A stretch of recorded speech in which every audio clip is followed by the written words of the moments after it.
Thank you so much to all of you. I mean, first of all, for coming here and sharing your incredibly important perspectives, but really more importantly for the work that you're doing every day in this incredibly challenging and worse environment that you just described.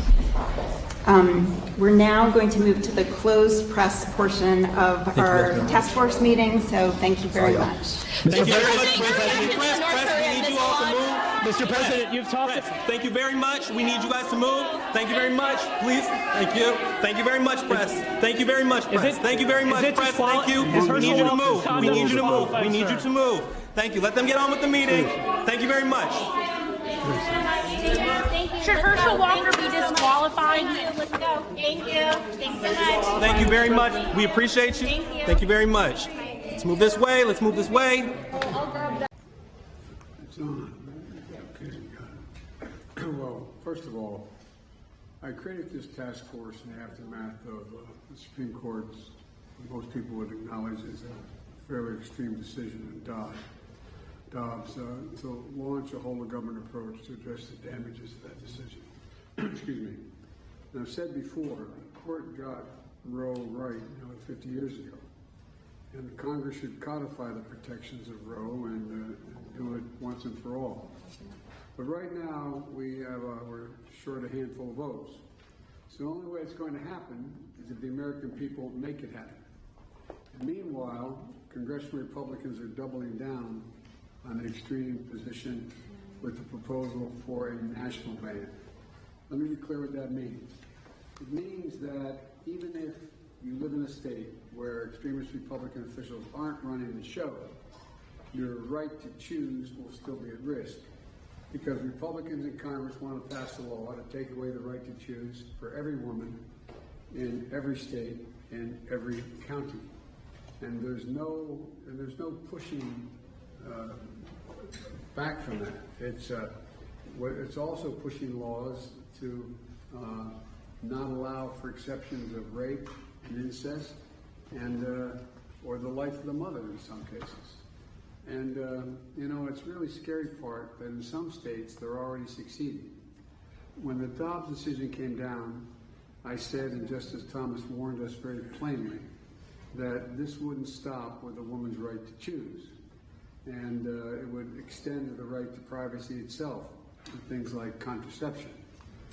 And so it was no surprise that we're seeing extremist laws pop up around the country that are having a ripple effect far beyond the health rights of a pregnant woman.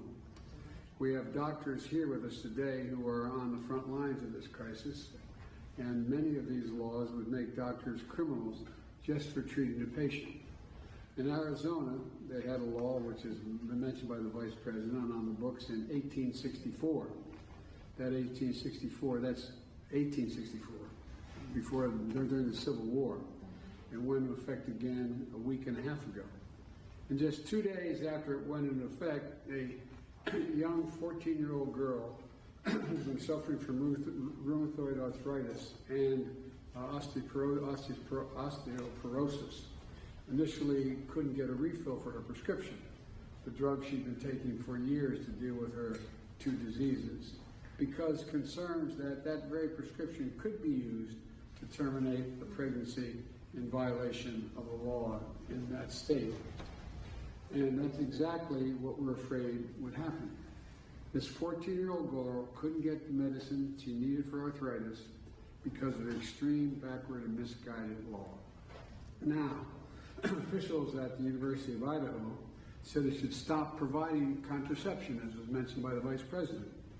In fact, they told the university staff that they could get in trouble just for talking or telling students about where they get birth control. Folks, what century are we in? I mean, what are we doing? I respect everyone's view on this, personal decisions they make, but my Lord, we're talking about contraception here. It shouldn't be that controversial.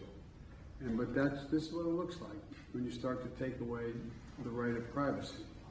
I've asked Education Secretary Cardona to look at the steps that we can take to protect college students and school employees in Idaho or other states where the access to contraception is at risk.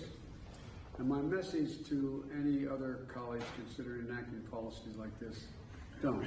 Please don't. We're not going to sit by and let Republicans throughout the country enact extreme policies to threaten access to basic health care. And that's why we're all here today. That's why we formed this commission. I signed 2 executive orders, and my administration has taken a number of actions that this task force is charged to carry out to protect access to reproductive health care, including emergency medical care, to protect the woman's right to travel, to get the health care she needs, to receive health care free of discrimination, and protect her privacy when she seeks it. We're fighting this battle in the courts as well. I want to thank the Vice President and Secretary Becerra for their leadership on this task force.